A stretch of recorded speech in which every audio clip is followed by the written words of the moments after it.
na letter no kese akwama osofo panina oye head and CEO of Philadelphia movement. Letter no head no yes I am sending you this letter at peace. Letter no enye for violence because this puppet is not for fight. Oni sika nche obi onye bema so nche obi abida. O ton krama yen. Na me mi je obetumi aso ame. Dabi me kura mpo na na wo. Onya ni me ma sem na oye no. Na eni no kumase ya. Yenim no. Yenim kwan a sebe all starting nyam so nya yenim. Na onye bema nche obi. Anaboko. Anada akora keto akora fra na ntumo beda ne pani ada bia me kase adwena abo pe wo no ene fra ne pani nyim I think I don't want to say nothing about your council of lawyers na me dey die ma na me send a message bro mo se papa na no okasa memem so ni me whatever no okam if it's part of them excuse you should go and come again until please and pene obi and council so also court na odi asema over tena wi ase aka kire obi so obi your tamfo no anadwu fa kwa adwendwenem asamba kwel ewo michima ni se na me pacho wenem so ye Christopher ana me bisa asamo wenem so ye Christopher ana anase eye somfufuo bi a abagana a ye sumana me pacho se weni Christianity ne dia enye Christianity na mimi. Hello, keep watching Xposed GH, the best channel on all of YouTube. Yes.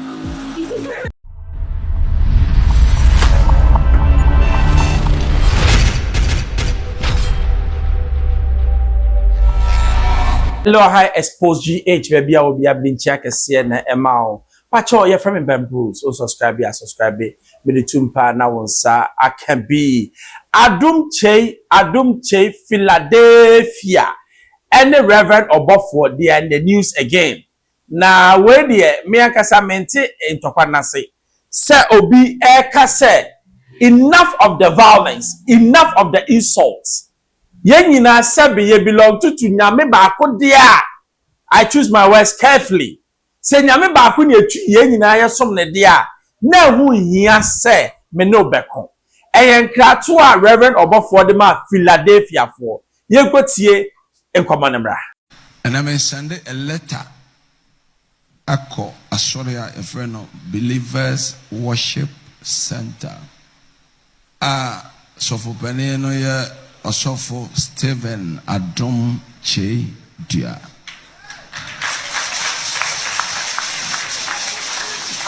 Na ma send message at the ama the Council of Royals and the church head of media and the bloggers and the lawyer or her church so.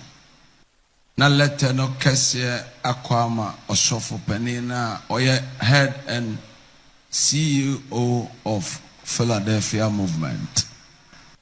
Letter no head no say I am sending you this letter at peace. Letter no enye for violence because this puppet is not for fight. Yeah. Amen. Aha metimi agina ha bosofo bia din. Seme de kan sem papa. Me krachi ni menimra. Menim how intimidation etie na menim how disrespect etie. Menka aye kro enra mene head of pastor of Believers Worship Center ani shiai. Mefim Kumasi ena mbeshia no ewa yase bidro na mkochia openina eyi ne fa no ho no mekwa na maeleti onse me wa yi mu dada ti me okumase a me siesie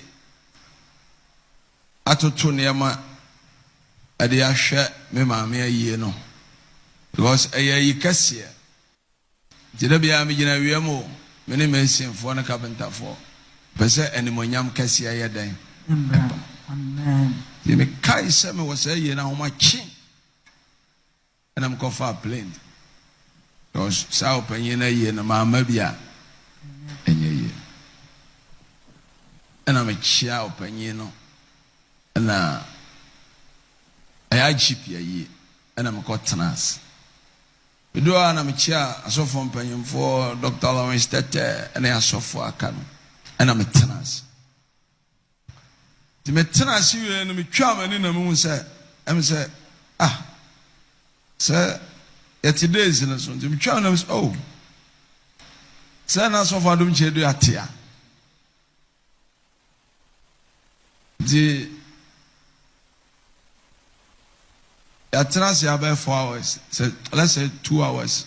And I say I got 12. But me tenants na matter this software. Me go to da ya no fi say omo pay asem. Say omo pay asem pa. I ode come my pa no council of elders ba could be why lawyer no say what do you mean? What now beto ya kra? En kra na to no yante ni awoka. Masa ba bi agina na e bagina ye be fire wodwe ho sen yekwati ya no somra me tun krama catch any plane e free ne e ko so woni anaboko na se ordinano e wotiri cassette ye papa sen Adom Kyei dua ye ntwema no will come after him. ye dini be gina court okay na woni sika nche obi onye bema so nche obi o wa hemfo ayeso ye wa hemfo o wa man ye wa man hene ye wa brempon ye wo businessmen ye wo lawyers oni sika nche obi onye bema so nche obi abida o ton grama yen na me je obetumi aso ame dabi me kura mpo na wo onya ni me ma asem na ho ye no na eni no kumase ya yenim no yenim kwan a sebe all started nyam so nya yenim na onye bema nche obi anaboko that's wati aba eno so wie na Obofourr samba back to back ntokwa back to back woni so ba no so hwe masa menya abrewa menya si abrewa dwo se de yun me ebema o me so bia ba nya me pa chen se puppet enyakopon dia puppet ya fanya violence eno so go ti bra ne ba me fire yankwa Flabio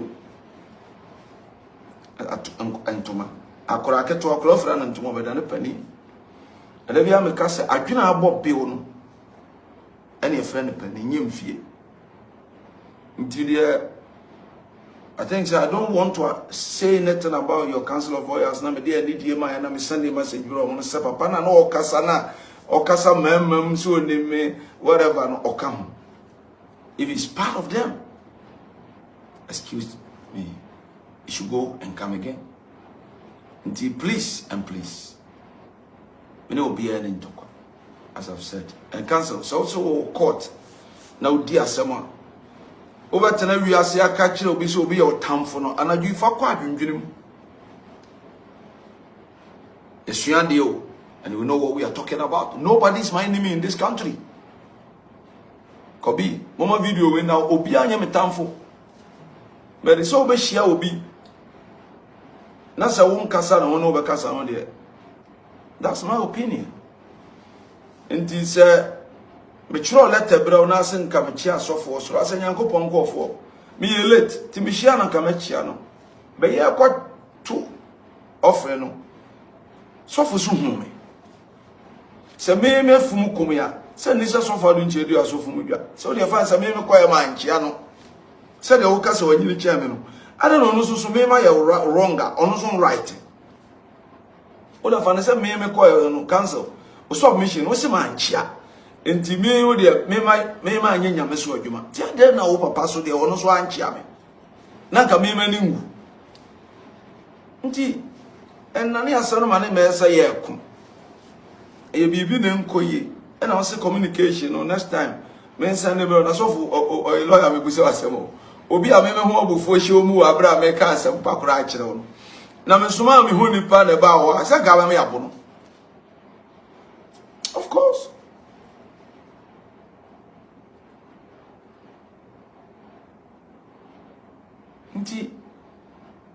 I repeat, me don't be any answer. Me me go Benjamin Igwe. And I remember me we on a fro busan to my befra. Also for Jordan and Lobinum. Kroma dia na me na ye. Huh?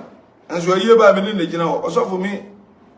Adam me hu se nipa nsafi, nipa bewu na dan si ho. E nipa bewu na ka o free sa dan. Me mpa se wi ase hwe be ba madwunum bi. And God has given me that life at the right time.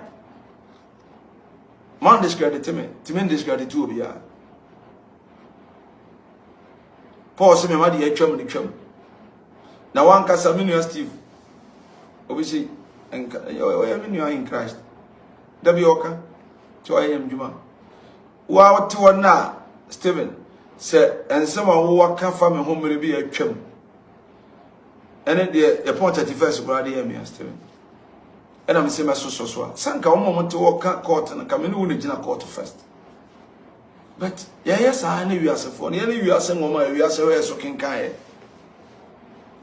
Obi for not Christian council be unframe you.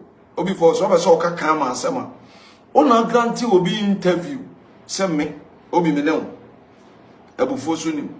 How I be found there, your walk as our life.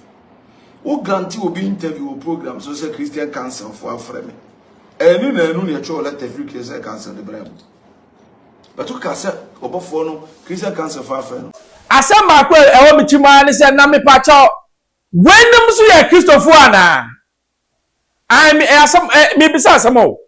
Wenum so ya Christopher ana. Anase eye somfufuo bi a abagana a ye sumana. Me pacho se when Christianity ne dia enye Christianity na me for a long time Duncan Williams, Archbishop Duncan Williams, for emphasize on boso, and Reverend Dr. Otabel, people think they have issues, but nanse miko who video bia not Duncan Williams, Archbishop Duncan Papa ote ho.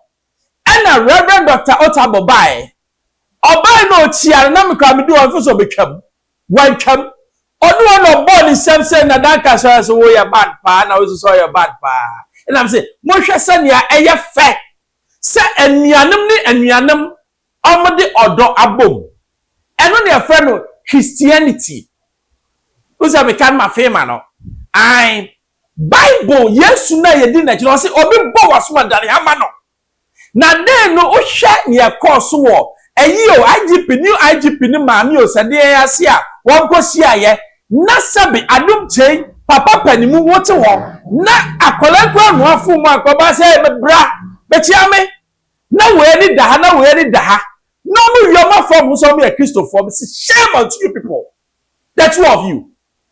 It does not matter what the person told you, trust me. Say Bible no enu na ye di akire dia, then it does not matter what the person told you, because yes said pray for your enemies and wish them well. Now when there a Christopher no woma your want to say we are the enemy dem be obo person Nyankopon ku no enu ye Christianity. Yes. Now number 2, pulpit na nyame dia man say fan kan sempa no enu na say ye dey personal score settling, personal score. What we go jina pulpit no so no all can say BSc. Now oma me do mo yam cry stop with the Council of Elders from Philadelphia. Sebe ni osane nyanyansa na wa ba beka we ya. What are you saying? Ne fan say oh, Obofourr, ye na ye Christopher, when creature pa hu hia, ye papa de sebe oyo bi a all big heart. To ajo de da. Waju atum de da wenye hwe se obika na ne na ono ase da bia you know enye hwe. Let's go back to the Bible. The prodigal son ojeni papa sika okwaskwanda e oban papa na nka chen se free akọ ojeni tumu. That's what we call Christianity. Na momo de ne de I to say in Kurobo bi na yebo, we don't even know Jesus, we don't even know God. We are following our own what abosonsam. Because enye sa anenti na meme ye Kristoni na ma ye me yonko boni Kristoni na ma hu nyansa agina ho aka say masa manya ni ya. What is the problem again? Even man kapwa, you can also reach out to me. Beyond maybe you can maturity. It's even when you know say the other party is wrong and you still reach out to the person. That shows your maturity. And yes, sabe ni pakuno ede an olive branch eba na jina chire na o kase nine awo you are not say you are Christian, you are not a Christian. Enti me pa mo chop senia yem panifuo bi meka yem panifo meka Archbishop Duncan Williams, Mensa Otabel, Archbishop Ajinasare, those people, even if they have problems, because nipa wedman yen almost solve it in kukuam, ya fa ma TV so and solve it. I don't know mugu nyakupo ni masisa. Mugu Christian man na most council of elders for a long time no man dem ho ya ma before said this is an opportunity for you to show maturity no. Hwani ya also ka. Say time na no gina we so na. Why Bible ni say nyonya bone dan auto bono.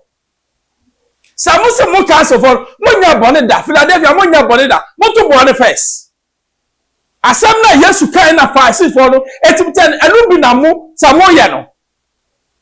Now Reverend Obofourr so say one who a patcho phone wo ho frɛ Adom Kyei na ne kasa ɛho hia social media so ni nyina ho hia ye pɛ dom na ma Yesu enye sebe square squabbles entokwa ho hia ne yeko ye pɛ dom ama Yesu because so this time that we are in the end times every minute every second bonsam ehwim nipa akọ ye kiss of us ye pia bi so ekọ bonsam ho by this our actions. I Xposed Bruce, subscribe, share. Me the two man now say can be man I see.